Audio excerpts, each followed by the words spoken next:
गांधी जिल्ह्यामध्ये अर्बन नक्षलवाद फोफातो या सगळ्यात पहिले याची ठिणगी जी होती ते आमदार जे आहे सुमित वानखेडे यांनी टाकली होती। त्यानंतर आपण पाहायला मिळालं कशा पद्धतीनं गांधीयन संस्थासुद्धा समोर आल्या होत्या, त्यांनी विरोधसुद्धा केला होता की असं काही होत नाही। मात्र आज मुख्यमंत्र्यांनी स्वतः पुन्हा एकदा भाषणात सांगितलं की अनेक संस्थांच्या बैठका इथे झाल्या ज्यांचे रेकॉर्ड अर्बन नक्षलवादाशी संबंधित होते आणि पोलीस रेकॉर्डवर त्यांचे नाव होते। कसं पाहतात?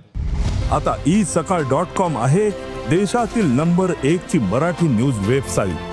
प्रत्येक अपडेटसाठी isakal.com ला नक्की भेट द्या। नाही, निश्चितच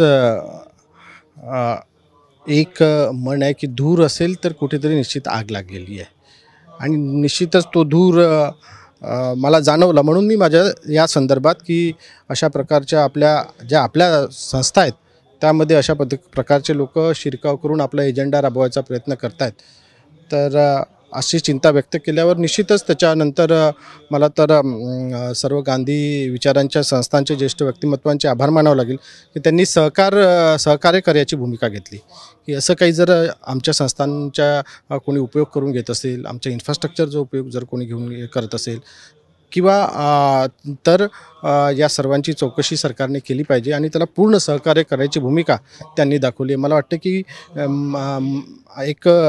एक नागरिक म्हणून आपण सर्वांनी त्यांच्या भूमिकेचं स्वागत करायला पाहिजे। पण ज्या पद्धतीने विद्यापीठामध्ये हे विचार पेरले जातात हे खरंच धोकादायक। म्हणजे एक तरुण पिढी जर पुन्हा एकदा बरबाद असेल, तिकडे आपण जंगलातला नक्षलवाद संपवतो आहे आणि तरुण पिढी पुन्हा जर अशा आहारी गेली किंवा यांच्या बळी पडली तर त्याला रोखणं कुठंतरी कठीण नाही। ठीक आहे, बंदुकीतून पसरणारा नक्षलवाद किंवा बंदुकीच्या माध्यमातून लादण्यात येणारी दहशत हे एक वेळेस आपण संपवू शकू।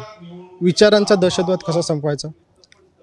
विचारांच्या माध्यमातून जे ब्रेन वॉशिंग होतं आणि व्यक्तींना कुठेतरी अराजकता स्थापित करण्यासाठी बाध्य केलं जातं किंवा कुठे न्यायच मिळू शकत नाही या देशाच्या सिस्टीममध्ये आणि देशाच्या संविधानावरचा, लोकशाहीवरचा त्यांचा विश्वास कुठेतरी कमी करायचा प्रयत्न केला जातो, तर अशा लोकांवर सुद्धा कारवाई होणं आवश्यक आहे।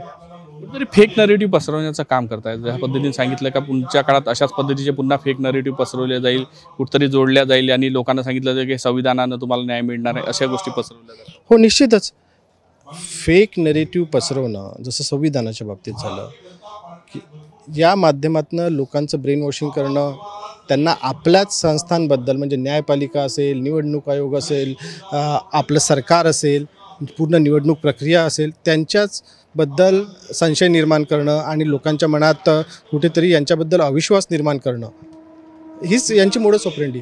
जनसुरक्षा कायद्याने या सगळ्याला कुठेतरी रोकथाम करण्यात यश निश्चितच अशा पद्धतीच्या कडव्या डाव्या ज्या संघटना आहेत, एक्स्ट्रीमिस्ट आहेत, ज्यांना फक्त या देशामध्ये अराजकता माजवायची आहे, इन्स्टॅबिलिटी आणायची आहे आणि त्या माध्यमातून जे छुपा एजेंडा माओचा समाजात राबवत आहेत, जे ज्याला आपले तरुण बळी पडू शकतात, गरीब शेतकरी असतील, आदिवासी वर्ग असेल, शेड्यूल कास्ट वर्ग असेल, या लोकांना ते टार्गेट करतात आणि असे लोकांच्या कारवाईंवर, अशा संघटनांच्या कारवाईवर आजच आपण जर प्रतिबंध घातला नाही तर त्याचे दुष्परिणाम हे आपल्या पुढच्या पिढीला भोगावे लागतात। काँग्रेसचे नेते म्हणतात की चरखा चालून गांधीवाद करता येत नाही, तिकडे काँग्रेसचे प्रदेशाध्यक्ष म्हणतात मी अर्बन गांधीवादी आहे। नाही, निश्चितच इतक्या वर्षाच्या कालखंडानंतर काँग्रेसला हे कळलंय की चरखा चालून गांधीवादी होता येत नाही। त्यांनी गांधींची लेगेसी फक्त टोपी घालून, गांधी टोपी घालून आणि चरखा चालवूनच घोषित केलेली आहे। कधी त्यांनी गरिबांसाठी काम केलं नाही, कधी त्यांनी लोकांसाठी शौचालय बनवले नाहीत, कधी त्यांनी या देशातल्या लोकांसाठी पक्कं घर बनण्यासाठी कार्यक्रम केला नाही।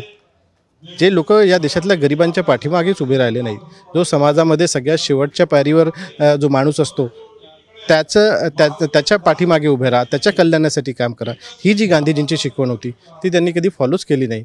चरखा चालवत बसले, गांधी टोपीच घालत बसले, म्हणून आज त्यांना मला वाटतं रिअलाईज झालं आहे की चरखा चालवून गांधींची लिगसी सांगता येत नाही।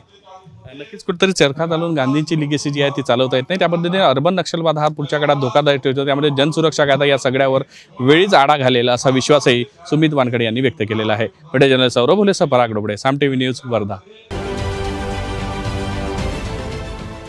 देश विदेशातील प्रत्येक घडामोडींचे लाईव्ह अपडेट मिळवण्यासाठी आता साम टीव्हीच्या सर्व सोशल मीडिया प्लॅटफॉर्मला लाईक, फॉलो आणि सबस्क्राईब करा।